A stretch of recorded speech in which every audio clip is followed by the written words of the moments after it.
So without further ado, Chris, how are you doing? I'm enjoying life to the fullest. Thank you for having me. Good, welcome. Yeah, this is awesome. Yeah. So just to get us started, do you want to tell us how long you've been making art, just to get started? Sure. So I have been, well, at least I've been painting for about 3 years now. And I've been writing, I guess, since I was 10, mostly journaling. And, you know, for the past 5 years, I've been working on getting a book published. And so I finally had my book published 2 years ago, The Master Plan, which is a prescriptive memoir. And then I've made furniture before that. But like now, I've fallen deep in love with making art, and collecting art too. So I've been collecting art for about 18 months now. There's also something that's important to me, making art, collecting art, learning about art. And so, I don't know, I'm gonna need more wall space. So yeah, that's a good problem to have. You want to start with what's behind you, or where do you want to start? Actually, yeah, we can do that. And I'm going to switch, adjust this switch camera view. Okay. And I have my my champagne. Nice, perfect. It's happy hour. So, yeah. So I actually literally just bought this piece about 3 hours ago. I know it's an old painting from a Micah graduate some years ago. And I just don't happen to have the artist's name yet because I'm waiting on the paperwork to come over. But he told me it's on the back of the painting, but I hung it up for the studio visit. But I liked it, and I just didn't wait. And when you like something, you should just get it. so I don't know, but I like it. It's one of my favorites. I think I might put a wood frame on it, but I think it looks really good on this wall too, especially with the lights. Yeah. We can check out this big piece right here, which is a huge painting that I literally just finished not too long ago. And this is 72 by 96. And it is acrylic with a lot of, like, it's putty, medium, all kinds of stuff. It's super, super heavy. I'm not sure if you can see like the chunks and details of it. But I really, really like it. And this is part of a series. You can see the Jackson Pollock style. And so the series is actually titled Homage to Jackson Pollock. And most people, when they see this, they think of Jackson Pollock.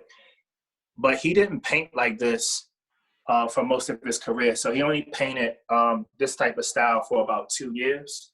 And he had a very complicated life. We all do. And I've been doing research on him, and I wanted to see what it was like to paint like Jackson Pollock. And so, like, his style is canvas on the floor, you know, shoes off, and maybe some drinks, and just like splashing paint. Like, I messed up my pants and shoes and all kinds of stuff to make this piece, but I absolutely love it. And so I made it just for my house, and so very happy with it.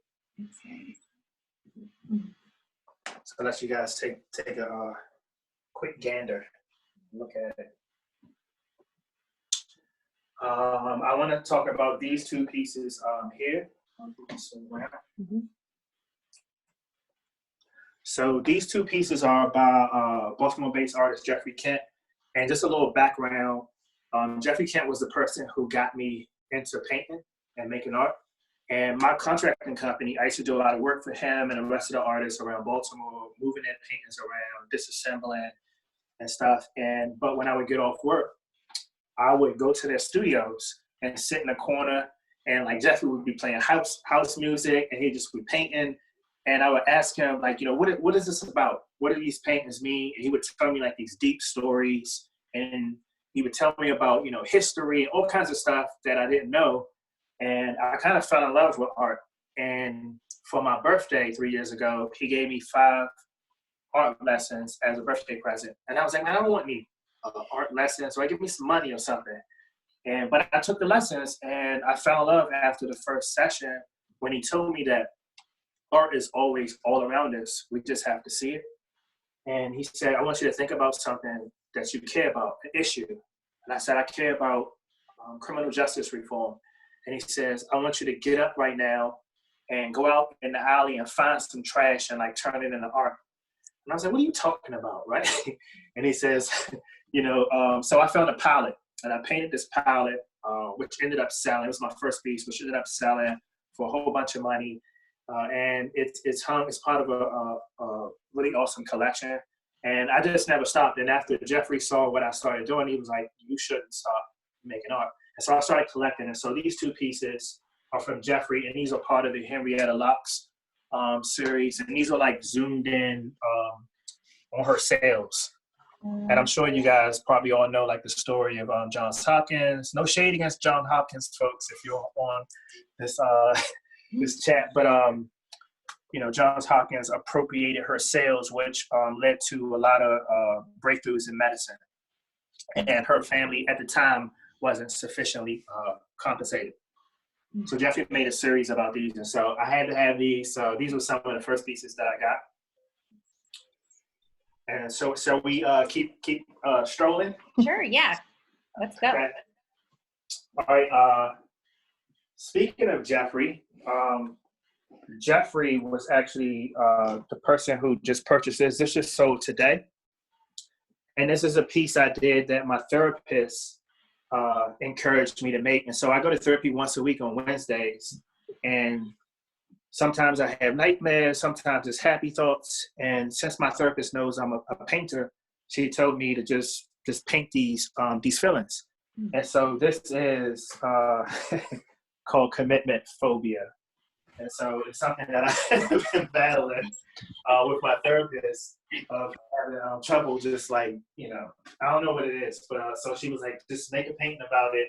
And I didn't want to sell it, but this was one of Jeffrey's favorite paintings of myself, trying to work on myself. And it's actually probably not finished, but like it gives more meaning to like the title of like, you just can't commit to like really like locking in on stuff. And so I'm really happy that it's going to happen. Also, while we're right here, this is my first attempt at sculpting right here. So this is a piece I've been working on, and I'm working on the face of it too. So really cool piece. What's the medium? What do you? This is wood right here. So I worked on with wood and just chiseling about trying to figure it out. But this is my next step. I spent some time in Italy with the sculptor Salvatore Rizzuti, and he works with wood. And so my plan was to go back until the coronavirus hit. And so I haven't went back. But like my next stage is to get into sculpting. Cool. I'm really happy about that. Mm-hmm. All right.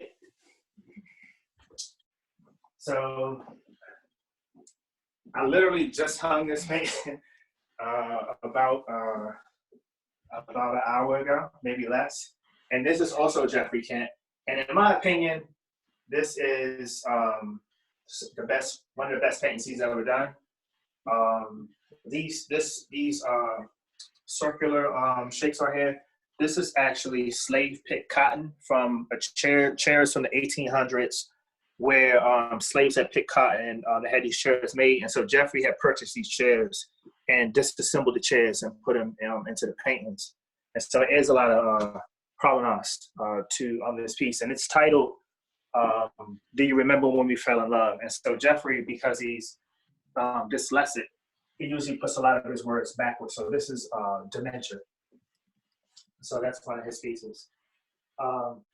This is one of my pieces that's sold, but because of the pandemic, the clients haven't been able to pick it up. But this is Baltimore street dancers. And so I'm sure a lot of people know this, but Baltimore has some of the best street dancers in the world, I think. And so I really love like watching them just dance and perform. And so this medium is actually concrete and cement board. And so I use acrylic and aerosol on this. And so this just sold to a really big collector. Actually, it's a Merlin collector. And so real happy about this. And so this will be leaving me as soon as I'm able to move it.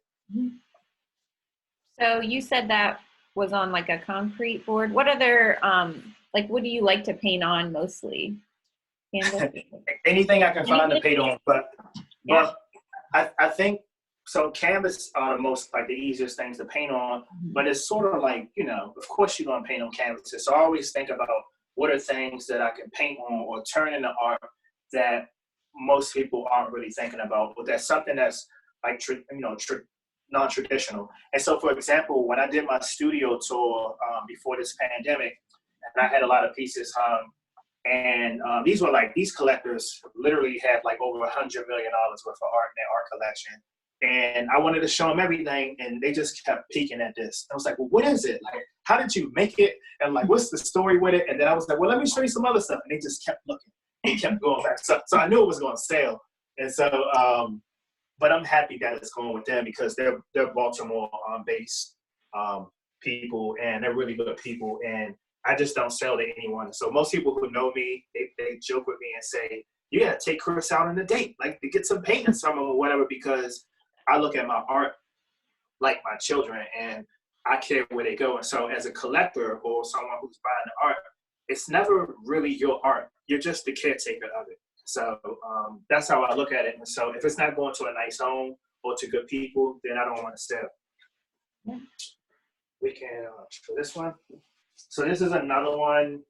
This is my piece. This is part of the Homage to Jackson Pollock series as well. But I'm sure we can be able to zoom in. So when I was in New York, I got a chance to spend a time with some Japanese artists who would find minerals and crunch them up and mix them in with the paint. And so I started experimenting to make this piece. And under the right light, you can see how it shimmers and stuff. And I just think it's really cool. It's almost like metallic. What did you put in the pigments? So these were some minerals. I'm blanking on the name of them though, but they were really hard to break down. I couldn't break them down as much. So I use hammers. I use everything. They're like big rocks. And so I had to break them up. So I put those in them, and then medium and modeling paste. And so this is acrylic paint, which is pretty cool.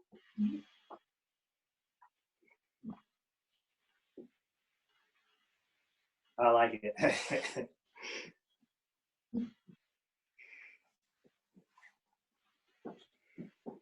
I guess we can look at this one. So this was a birthday gift by one of my advisors and like big brothers. And so it's an image of one of my paintings that was recreated on this slab of wood. I started out by making furniture and stuff. And so this was a really cool gift. And this was based off of a piece that I did that I think AVAM, the Visionary Arts Museum, had mentioned in an article about me too, and it's called The Black Butterfly. And so I had did a painting, that paint's not in this house. So it's pretty cool though. I have a lot of butterfly paintings. Butterflies symbolize transformation. So I think they're pretty cool animals. And there are certain stages in a butterfly's life where it literally has to almost die.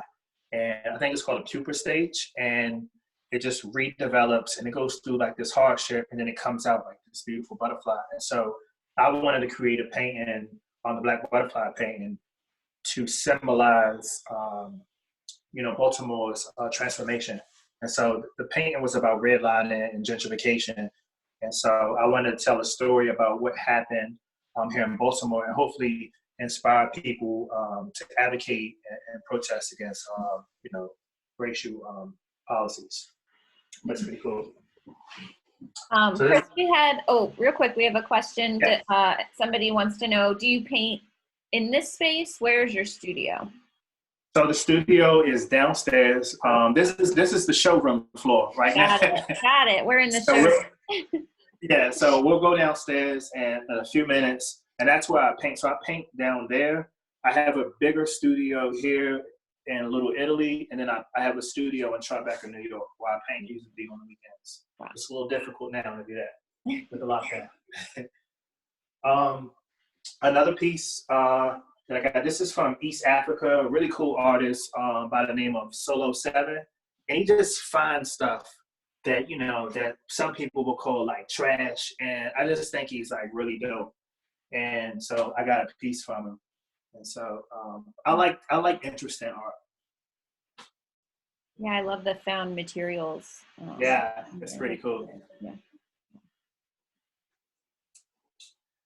So here's the painting of one of my favorite paintings. So this is the Mama's Boy painting. Another big painting, of course. This is 72 by 96. Wow. And so I can talk a little bit about this. And this was the painting that was featured in AVAM. This was my debut as an artist. And so I'll talk a little bit about what this piece is about. And so this painting, actually, the story is Rebecca had called me, and I had met Rebecca through my friend Zach Garber. He had bought a painting from me, and she reached out to me. And Rebecca was doing this series, this exhibit at the Visionary Arts Museum about parenting. And so I remember her calling me, and she was like, "Chris, you know, I want you to be involved in this show, and I want you to do a piece about your mom." And she was familiar with my story, which is very difficult and complicated, how I grew up, you know, going to prison and stuff. And so I always had a close relationship with my mom, and I talk about that in my book. And so Rebecca asked me to work on the painting, and I was excited to be considered, and then I was super nervous because, you know, like I didn't go to art school, and like, what if people don't like it and stuff like that. And I was about to go to Europe, and so I went to Europe for you know, a couple of weeks, and I just was agonizing because I had started this painting, and then I left for Europe, and I kept saying, like, I'm just not going to be able to get it done. I had that voice in my head saying, like, you know, people are going to laugh at you, and they're going to say that it's ugly. And I went for a bike ride in Paris, and I remember Rebecca just calling me just out the blue, and like, as soon as I pick up, she just went into like a conversation, right? And she says, "You know, I just want to tell you, Chris, that, you know, don't worry about if anyone likes the painting or anything, but I just want you to put your heart and soul into it." And so that was really comforting to me. And I think a lot of artists should feel that way. It shouldn't be about, you shouldn't make art that you feel like people will like. I mean, they should like it, but like, that's not why you make it. It's about, you know, what's inside and what you feel and that story that you want to tell. And I feel like you should focus on that. And so that was very comforting to me when she told me that. And then as soon as I got back into the country, you know, I was on a tight timeline, and I just literally stayed in the studio for a while, and I just cranked out on this painting and actually, all kinds of stuff. Chris, Rebecca is here, so she Okay. just wanted to. Here you go, Rebecca. Hello. Hey. Oh, Chris, I love being in your home. Yes. You know, this Sunday is Mother's Day, and ever since you introduced me to your mom and what she meant to you, and how she would read you Aesop's fables, Yes. and what a great mom she was, and how much strength in many ways she gave you, and the things that happened that really broke her, which I love that you put in your painting. Oh, why God, like, why was somebody so good and so smart and so accomplished could become broken, you know? But I really do feel, I really do feel that you gave the world such a wonderful, you know, gift by sharing how much you loved your mom. I think it's absolutely one of the most powerful works. And when it was on display in our exhibition, people would weep in front of it. They would read what you wrote and stand and look at every little bit. You have a lot hidden in that painting. Yeah. I mean, I guess I can dive into it if you want a little bit. I hid a lot of stuff in it, and actually some stuff is hidden that I never told folks about. But I think it's like cool to put clues and stuff inside the paintings. And so essentially, this is me and my little brother at my mother's funeral. And for those who don't know, my mom and I were attacked when I was younger by a police officer, and they knocked me unconscious. And when I woke up, he raped my mom in front of me. And he didn't do a lot of time because he was a police officer, and he got out and he started stalking us, and there was no law against stalking back then. And you know, my brother had got shot. They shot my brother. They shot my cousin. My cousin passed away. My brother survived.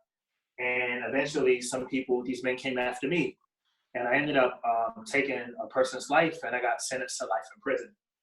And when I got sent away, my mom, after the attack, she never recovered, and so she fell into a deep depression.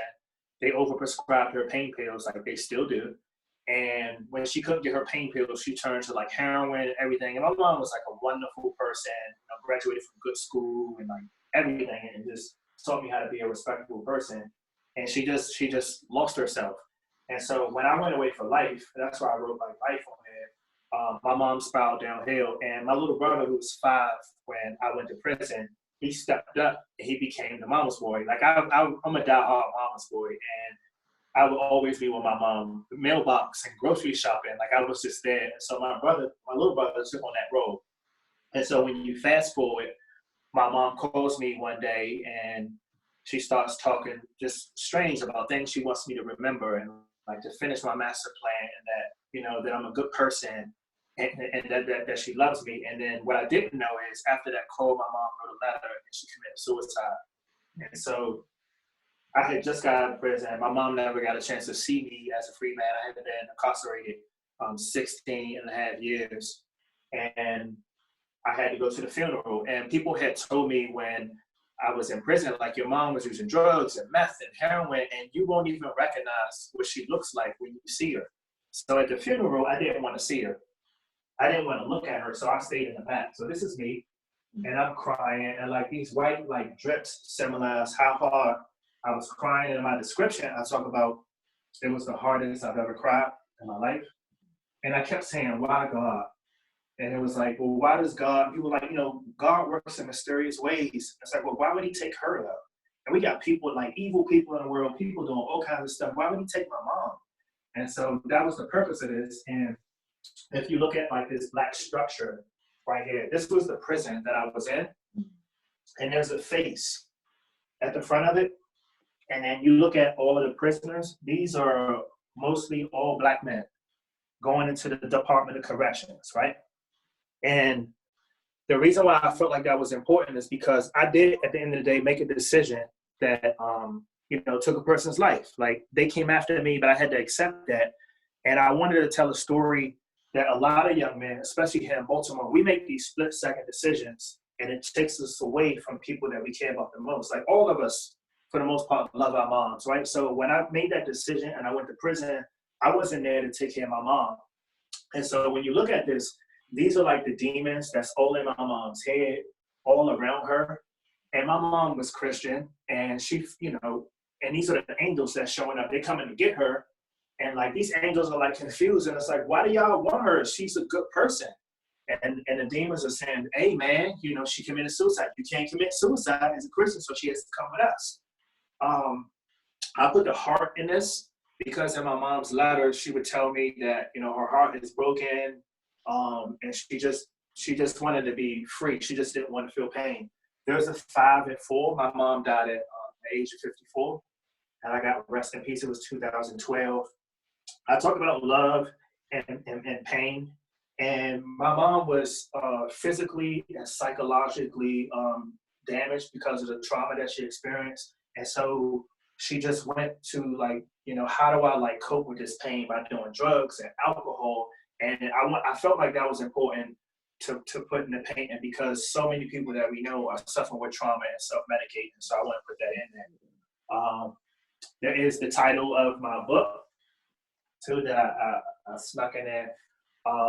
But I put that in there, too, because I think it's important for anyone to have a master plan and to understand that we're always going to face challenges, right? And it's about getting back up. It's about being resilient. And so I wanted to include that in there. And Chris, how did you're out of prison now, obviously you're here. Do you want to talk about that? Yes. So I worked for my first two years in prison. I decided to come up with a master plan, which was to educate myself. I was always very book smart, and I played the cello, And I just was a nice person, and I wanted to prove that my life was redeemable. I went to prison a sense of life at 17. I was a juvenile, and I wanted to prove that like children can turn their lives around. And so I worked on like educating myself. I became a mentor. I went to college and taught myself languages and studied, business and real estate and entrepreneurship. And the judge gave me a second chance to get out, and she says that you can't just be a regular person and get a job. You sent me all these ambitious things that you wanted to do. You wanted to write a book. You wanted to travel around the world. You wanted to start a business. And you got to do everything on your master plan. It's law now. And so I've been home about 8 years now, and I've completed about 98% of my master plan. And so that's how I got out. And that's another reason why like this painting is so important to me. And I was talking earlier about how this painting almost sold a few months ago, doing Art Basel actually. And it was something about it, like I didn't want to sell it because I just didn't really like the people. It's like, should my children go to their home? I don't think so. And I ended up walking away, and I'm glad I did. Even though it was a lot of money, but like this painting, like if it does go anywhere, it belongs in Baltimore. But I'm happy that it's back home here with me. Chris, I just wanted to read you a comment that came in a few minutes ago. Somebody said, my toddler is watching with me, and he pulled out his iPad to start drawing on the drawing app because you inspired him. Yes. Do you work with any youth organizations or youth in Baltimore? So regarding the art, so I do know that like at least a couple times a year, I go in and work with, do folks know Arts with a Heart? Yep. Mm-hmm. Yeah, so I work with them. They're pretty awesome. I go into the schools often, and mostly not necessarily just to talk about like the painting, but to encourage folks to explore like their creative side. It doesn't have to be painting. Maybe it's writing. Maybe it's like anything. But I think a lot of us were born innately like artistic, and I think it's important for us to keep exploring that part of us. And for me, it's my therapy, and so I think it saved me. Keeps me out of trouble today. What else do you have to show us? You want to take us down to into your workspace? Sure. Oh, so we'll go down to the studio now. But these are two pieces. This is my series, my mono series. So I really love this dog. Look at those eyes. But pretty cool. But that will be leaving us. And this is another big painting that I did that was in a few shows, and it's titled F Uncle Sam. And it's all the ways that Uncle Sam has used to oppress, particularly people of color, and stay in power, foreign policy, denying people rights to vote and stuff like that. And so I usually make a lot of art that pisses people off, but that's the point. All right, so let's go to the studio. Oh, okay. Unless anyone has any questions. Just one question came in from somebody in the audience. Are you open to speaking to youth in a church? Sure. Yeah. I actually do really good. I've done this maybe 3 or 4 times. Some really good church sermons mixed with like stuff from movies and like current stuff. That's great. Okay, good to know. Yeah. All right, so let's go to the studio. This piece is Jeffrey Kent and myself is a collaboration. It's our first collab.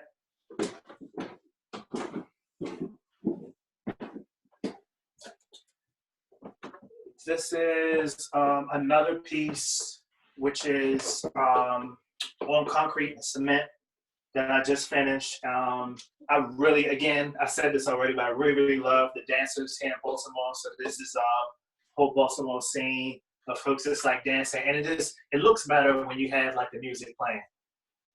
And and this piece is something that I'm about to finish. This is me and Kondwani Fidel. It's our self-portraits, and so we actually did some work together and spoke at the Visionary Arts Museum, and I really, really got a lot of respect and love for him.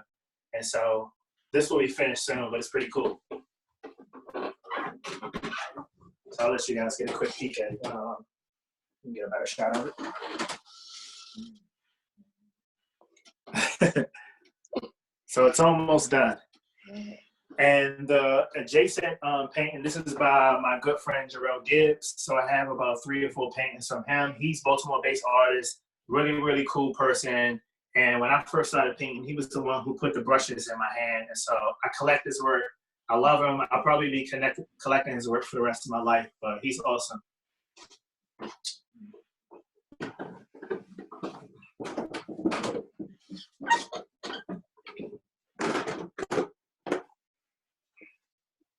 So this is the infamous studio. My neighbors told me actually a couple of days ago, it was like, so you're the one that plays all that loud house music, right?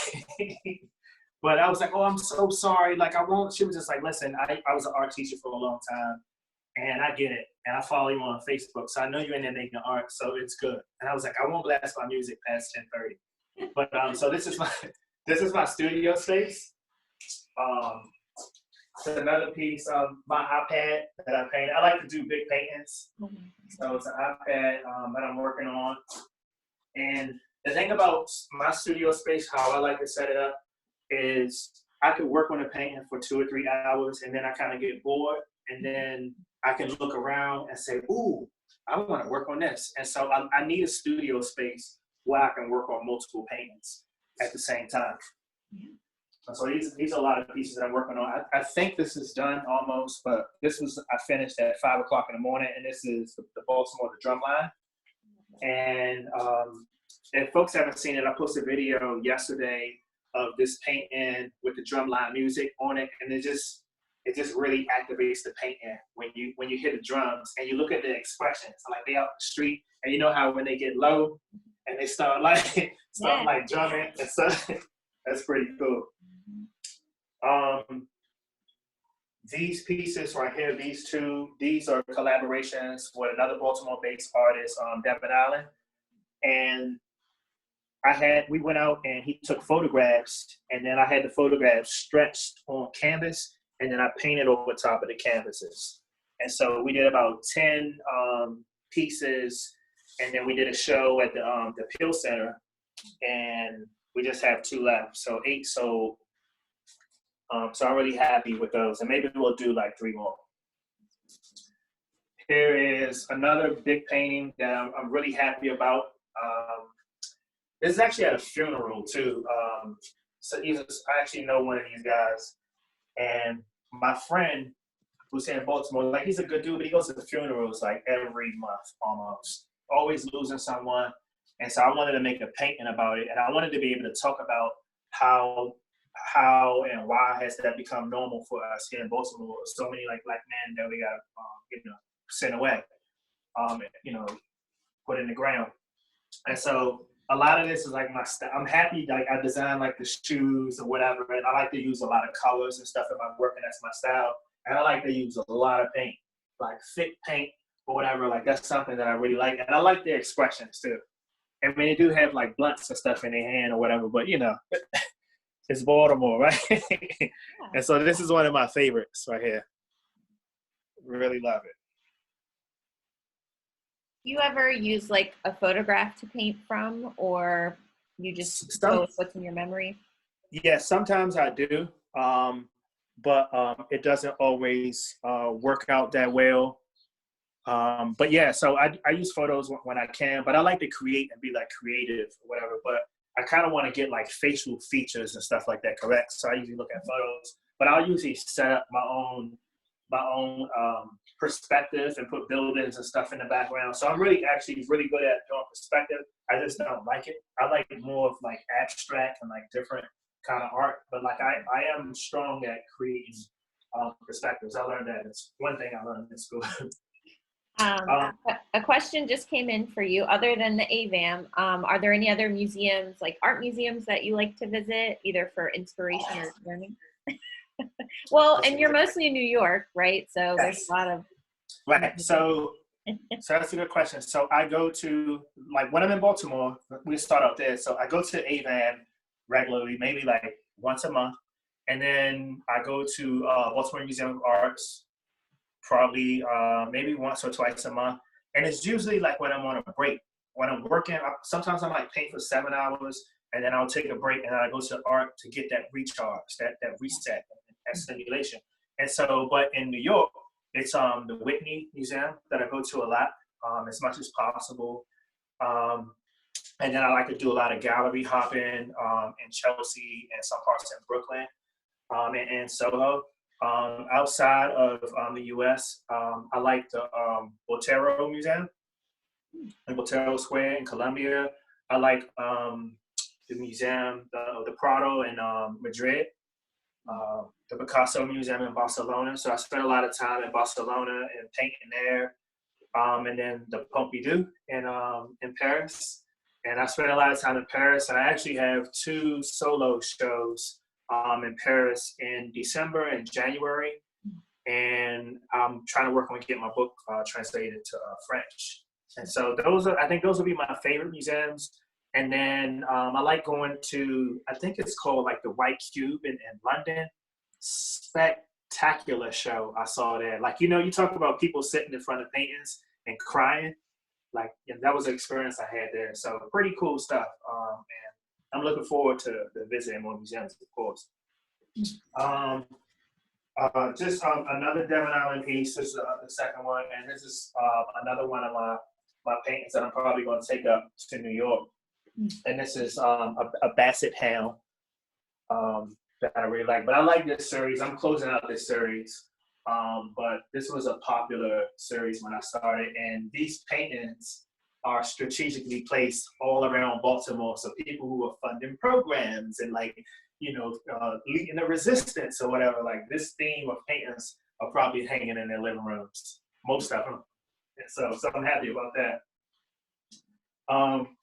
Another therapy-induced painting, and it was just, this was just, I had a nightmare and I couldn't sleep, and my therapist was just like painting. And so this is just me trying to like act like I have it all together, and I just don't. And I usually do a lot of those nightmare paintings in black and white, and you'll find some of those around Baltimore too. I've sold a few. I'm gonna take you to the outdoor space, studio space. Okay. So all like studios, when the weather's nice, you got to be able to go outside. Totally. Just a little time check. We're at like 6:10, so we'll probably go maybe 5 or so more minutes. Okay. So this is my outdoor space, and like nice outdoor space. I am waiting on my hot tub that I ordered, but I like to get out here and just work and just like dance and play my music, and it's private and it's just pretty cool. Yeah. So I have 1 or 2 more paintings to show you guys, because I know I want to be respectful for time. I know we probably we're going by a little bit. So this is like on the second level on the stairwell that I want to show you guys real quick, if that's cool. Yeah, let's do it.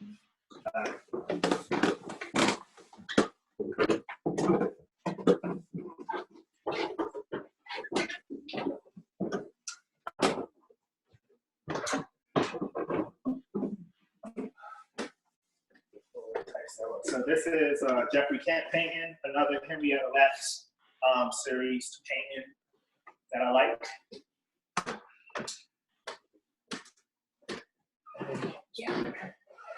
And this is another like self-portrait of me.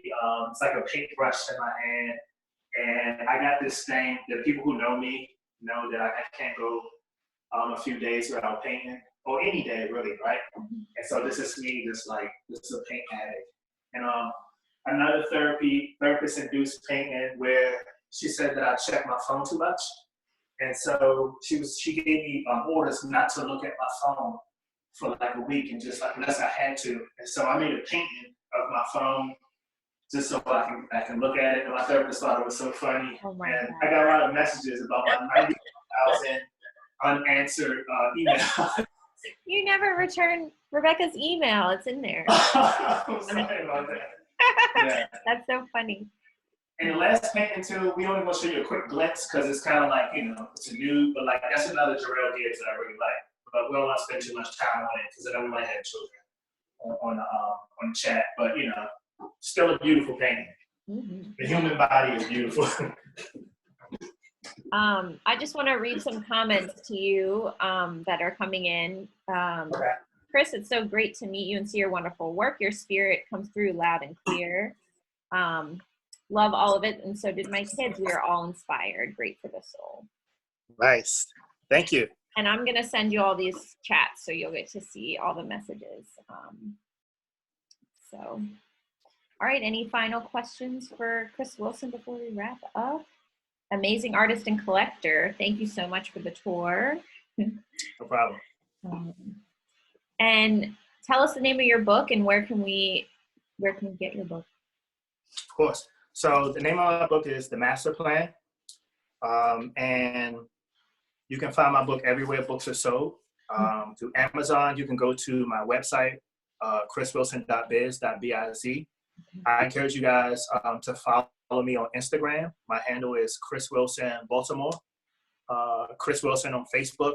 And just follow me on my journey as I make art, as I do important work through my foundation of supporting folks. I believe that it's very important, especially when you become successful, that comes with responsibility that you should pay it forward and they should give back. And I really love my city, and I want to be instrumental in helping, change lives and empowering people. And I think art is a powerful tool, medium, weapon that can do that. Thank you so much, Chris. That's an amazing note to end on. We really appreciate your time so much.